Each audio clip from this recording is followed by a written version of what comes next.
Europe. They've never done nothing in Europe. Right, I'm going to start over here. And for me, no doubt, Chelsea will get through. Man City, not a problem. Over here, Bayern, Villarreal, it'll be...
Don't laugh.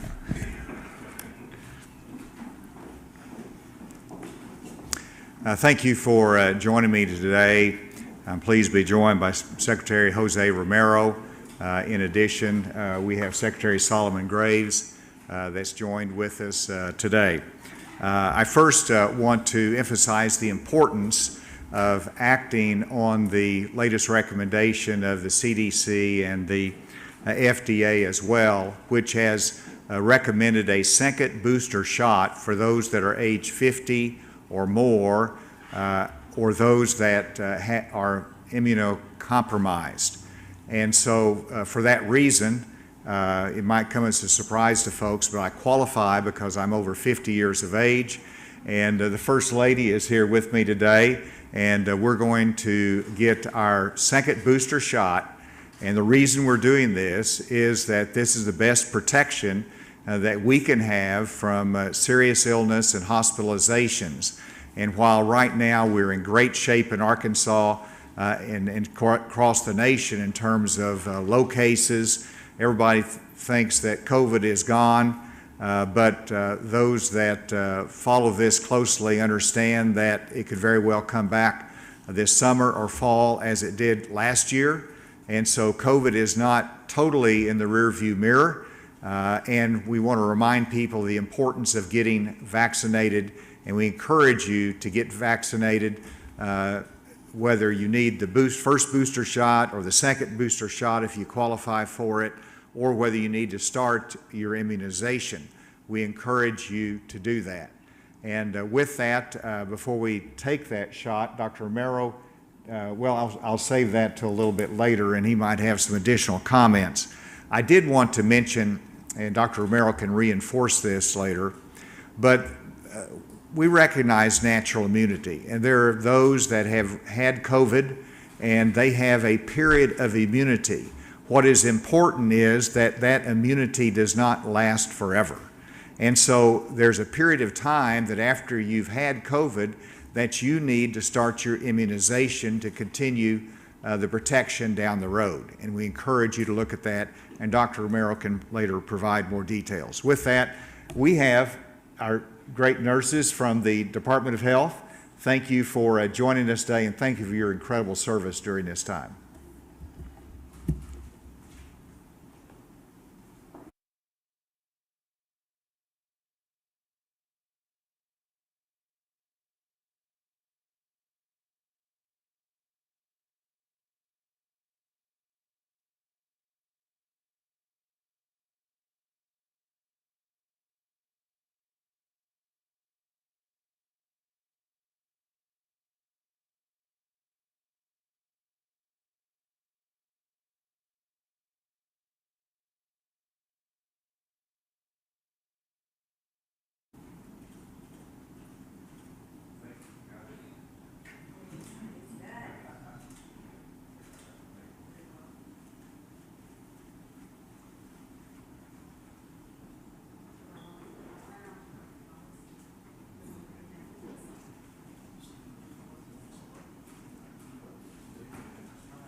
Again, thank you to the Department of Health for your assistance today. And next, I want to move to another announcement that comes with some sadness on my part. And we've enjoyed the leadership of Dr. Romero for the last couple of years during the most difficult days of this pandemic. And as has happened before, whenever we have someone of such talent and experience and wisdom, that he's looked at from a national perspective. And so Dr. Romero has kept me informed, but the Center for Disease Control out of Atlanta has offered him a very high-level position that will serve our nation in a similar way that he's served our state. And so Dr. Romero has submitted his resignation in order to take this position. I've accepted it with great gratitude, and that resignation will be effective, I believe it is May 26th. He'll correct me if I'm in error on that, but we're grateful for his service. There hasn't been a better partner that I've had during this pandemic. He's supported me, he's supported our state, he's understood the political dynamics as well as the epidemiology of dealing with this pandemic, and while it's a great loss to Arkansas, he's developed a very, very strong team of the Department of Health that I know will be able to continue with great vigor and continued leadership. But we'll miss Dr. Romero, and I wanted to offer Secretary Romero an opportunity to address the crowd.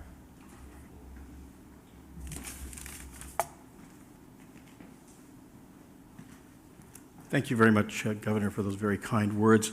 And far be it for me to contradict you, sir, but I will be leaving the office on May 6th. I will be leaving the state on the 5th of June. Before I offer some comments about my time here and further gratitude, let me just reinforce what the governor has said about vaccinations and natural immunity. There is no doubt that you have some protection following natural infection with COVID-19, with SARS-CoV-2.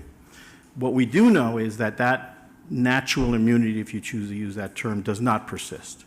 And we know that individuals that have been infected and become vaccinated develop higher antibody levels than those that just have the infection itself.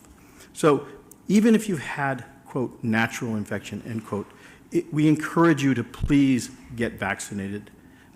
And for those of you in the right categories, get your second booster. For those of you who have not completed the primary series, do so, and then follow it through with the boosters. That includes children from 5 to 11, 12 to 18, and of course our seniors that need to have this type of protection.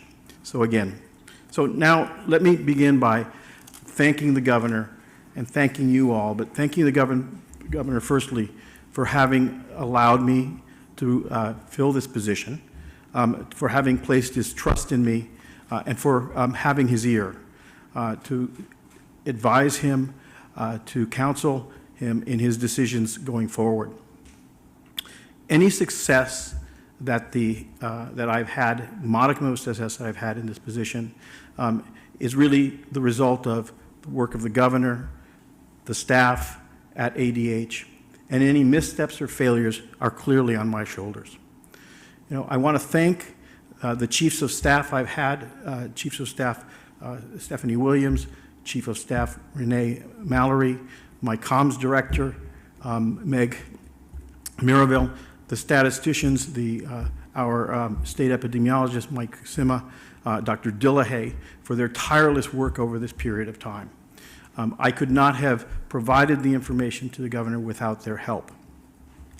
I also want to thank Chancellor Cam Patterson for having worked to allow me to maintain my academic position over the last 2 years, and so I thank him. I want to say that we've all talked about the healthcare providers as being heroes.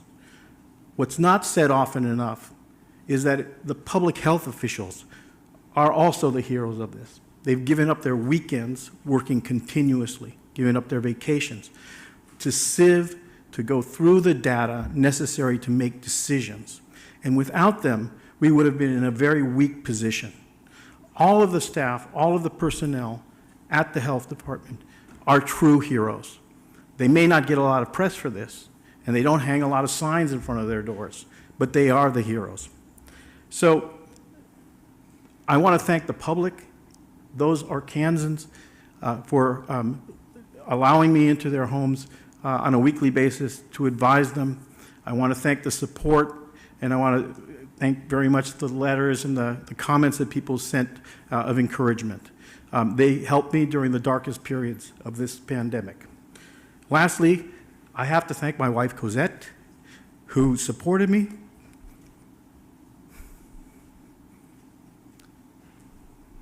And was my sounding board. Thank you. Thank you. Thank you, sir. Thank you, Dr. Romero, and grateful to Mrs. Romero as well for her listening to you, and I'm sure you had some things to say during the course of the last couple of years. I want to switch topics completely now to something that's been on my mind and something that has certainly been a challenge for our state and our nation. And our nation has been plagued with a rise in violent crime over the last couple of years. We see it every day. We hear about it on the news. We worry about it in terms of our families. And Arkansas is not exempt from this increase in violent crime. And of course, Little Rock, being the largest metropolitan area of our state, has its unique challenges as well. And while this is an issue that has to be addressed by local authorities, I know that the state has some steps that we can take as well, and I want to take those steps today. And so today, I'm announcing an expansion of the Intensive Supervision Program, which is a part of our Division of Community Corrections of the Department of Corrections. These are those that have spent time in prison, that are released on parole, that are trying to get a second start in life, and we want to be able to help them to do that. But you also have an element of those that pose a greater risk than others. And so that is the design of the Intensive Supervision Program that focuses on high-risk offenders who are on parole but have a history of violence or gang affiliation. This program is currently in existence and is comprised of 4 officers in Pulaski County. We want to add an additional 10 intensive supervision officers to that program that will cover 5 counties, including Lonoke, Jefferson, Faulkner, Saline, and Pulaski. And you might ask yourself as to whether that is enough. Please understand that we have an additional 70 parole officers just here in Pulaski County that's doing routine parole services. What this program is, intensive supervision, is to provide a higher level of support, of scrutiny, of supervision of those that pose a higher risk, that have a history of violence. We believe this will make a difference, and we want to increase that supervision. This will cost, in the first year to start, $1,091,000. I will be providing that funding with the support of the General Assembly, and then it will have ongoing costs each year of $820,000. And that will, of course, require the support of the General Assembly. We have some legislators here, which I appreciate you being here today, and this will take multiple steps to have approval through the General Assembly, from assignment of the positions to the approval of the funding for these. But we know that they share the concern about violent crime in Arkansas, and that I'm hopeful that they will be supportive of this.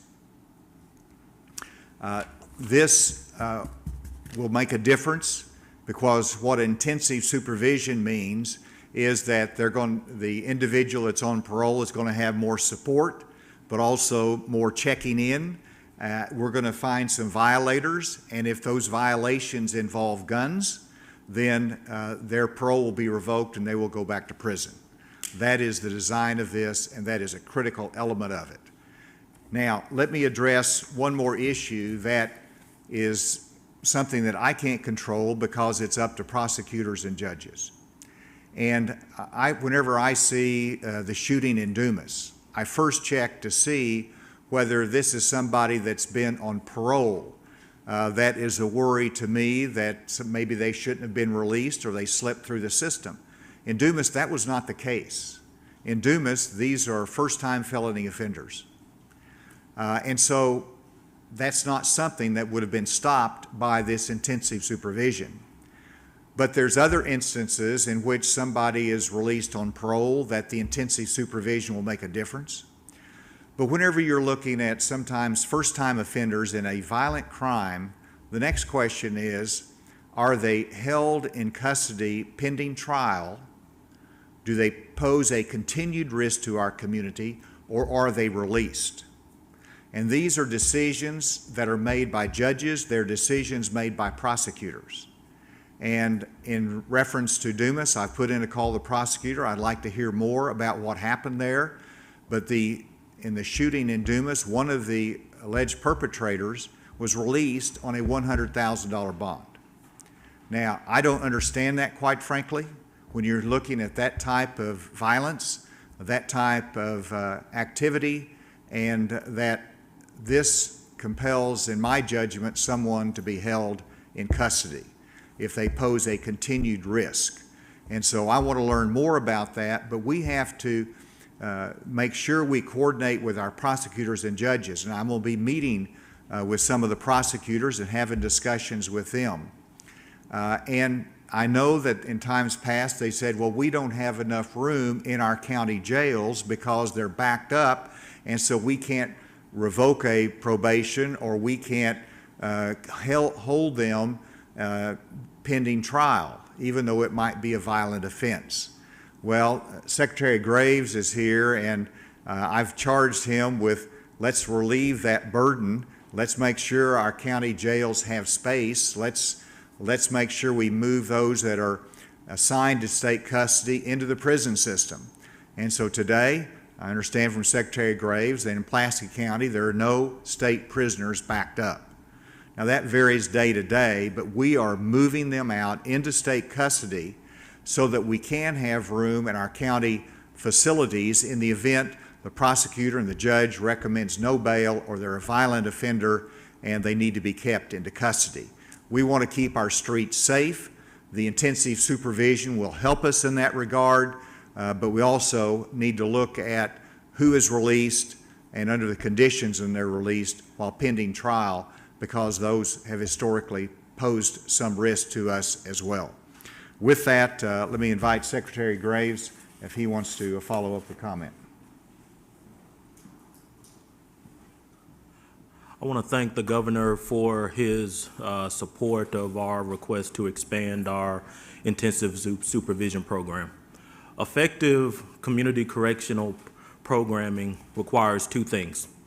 First is evidence-based rehabilitative programming, which we are committed to and which we will continue to be committed to. But that effective supervision of offenders on parole and probation also requires that the state has adequate resources to provide for strict compliance with conditions of supervision. And there is a segment of our parole and probation population that is high risk, that have demonstrated a history of violence, that have demonstrated a history of gang affiliation. They need a little closer level of contact by our officers. And this ISP program will do that, not just in Pulaski County, but what we are excited about within our Division of Community Correction is this will allow Director Bradshaw and his team to really address the spillover into those communities that border our largest metropolitan area. So again, Governor, thank you for your continued support. With that, we'll take any questions. This might be a question for Secretary Graves, but with this unit that's going to have additional members, that means more people might be caught, end up going back to prison system. Also, combining that with trying to clear out the county jails, I guess the question is, does our prison system have enough space to make this possible? Well, let me first answer it, then I'll turn it over to Secretary Graves, but that is exactly the reason that Secretary Graves and the Board of Corrections has asked for additional prison space.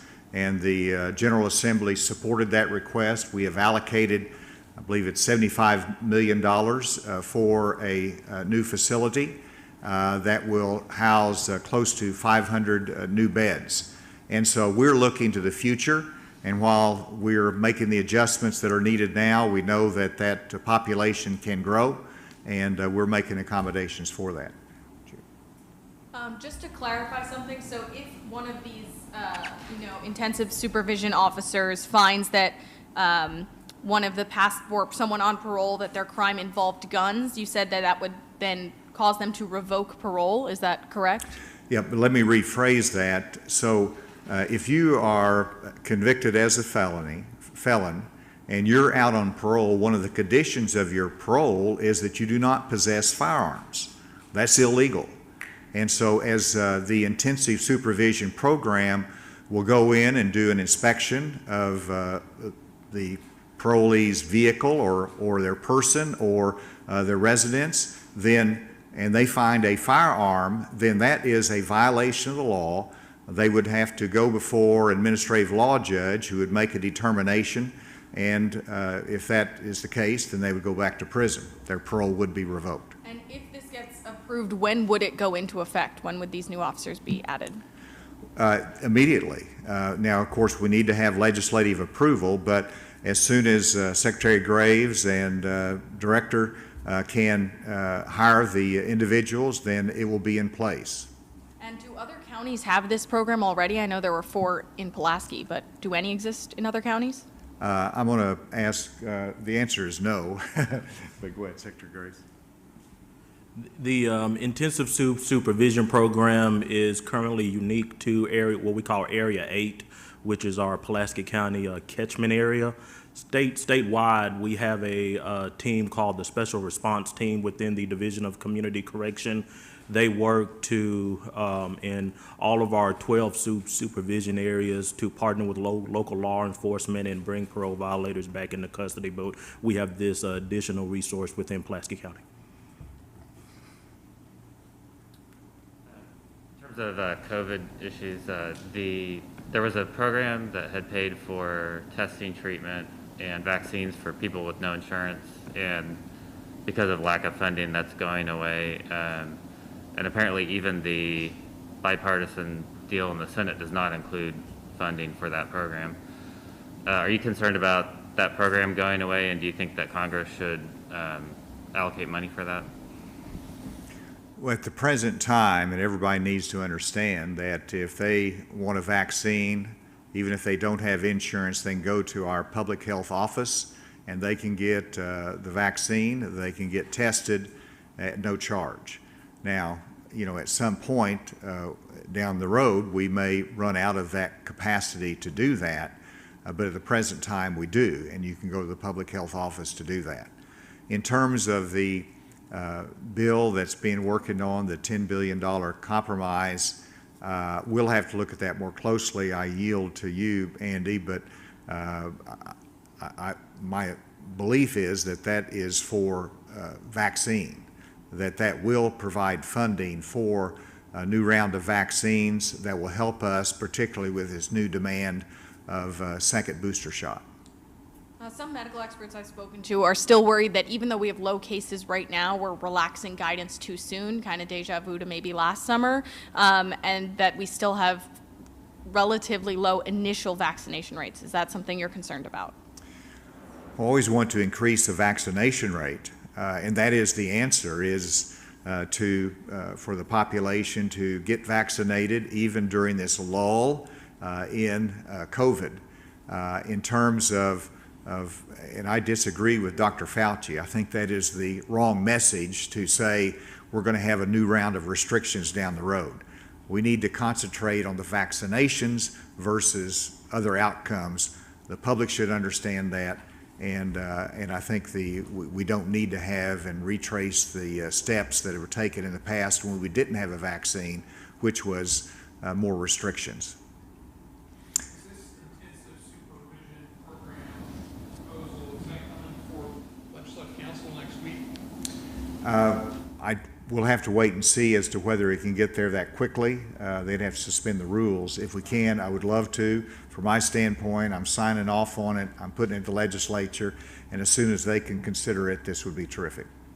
Where's the money coming from? It'll come from discretionary funds, either the restricted reserve or rainy day funds.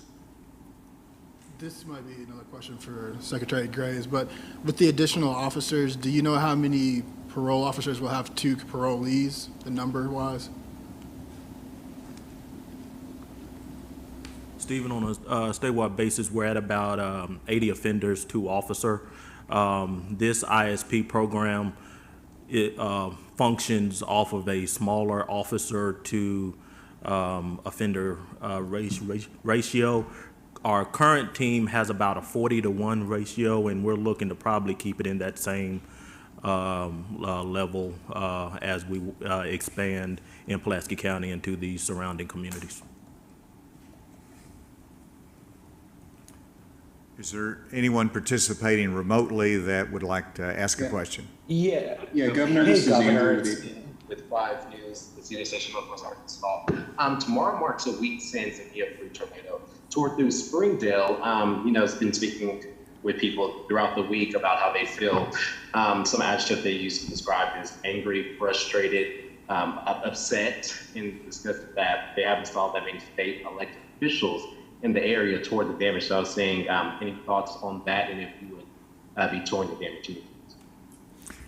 Well, of course, I grew up in Springdale, and so I care a lot about the Springdale community. I've spoken with the mayor. I've talked to others there as well about the recovery efforts and how we can be of assistance. Director Gary, my director of ADAM, is available as well as the local emergency management officials. And so as needed, I will be there in the community, and my heart goes out to the community, and grateful for all the volunteers that have come to the assistance and provided help. Next question. Governor, it's Mitch at Channel 4. With the intensive supervision, that could still be several months out, if not longer. Is there anything that the state could do now, in the meantime, to reduce violent crime in cities like Little Rock and Pine Bluff? And then my second question, just based off your recent social media posts, there's a lot that one would think that you're running for president. Is it safe to say that you're considering a run for president? Well, let me first answer the question as to, is there anything that can be done now? We're doing it every day in our routine responsibilities and accelerating our engagement, our support of local law enforcement. Ultimately, this is a responsibility of our city officials and our city law enforcement. That's the way it's always been. The state supports them. Of course, we have responsibility with parolees. And so it's a partnership, and we will do anything that we can as urgently as we can, because, as I said, it's not just a local problem, it's a national problem, but this has been on my mind. In reference to the second part of the question, as you can see, I'm fully focused on being governor. That's my responsibility. And I am concerned about our national direction, what's happening globally with our country and with my party. And so, as I have opportunity to provide and influence the direction of our country, I want to do that because I care. But my focus right now is right here in Arkansas. Any other questions? So you are considering one? I'm not considering it. I would say that option is open down the road because it's a long ways down the road. Governor, this is Andrew with AP. Had two questions. First, for you, you had put out a statement yesterday about the surplus where you had seemed to float the possibility of there being some additional relief for taxpayers because of gas prices and inflation. I wanted to see if you could elaborate a little bit more on what specific proposals are you looking at, and how seriously are you looking at a special session to take up something like that? And secondly, I had a question for Dr. Romero. Just wanted to ask him if his decision to leave for the job with CDC, if that was influenced at all by some of the pushback that he and your administration had faced from some lawmakers during the pandemic, if that had any impact. Andrew, first in reference to the surplus, we had a great report from our revenue monthly statements that showed that we continue to run a surplus. My comment really goes back to the fact that I know that Arkansans are struggling with higher fuel costs. We drive a long ways to work, working in the factory or working on the farm, so it really adds to our costs, and it's a concern. We have other inflationary pressures, and I know that our families are feeling that. I don't think the solution is to suspend a gas tax, because that's a temporary fix. And it also jeopardizes our investment in something that's very important for our citizens, which is roads that don't tear up your car every day. And so that's why whenever you're running a surplus, I think you have to look at giving that part of that back to the taxpayers.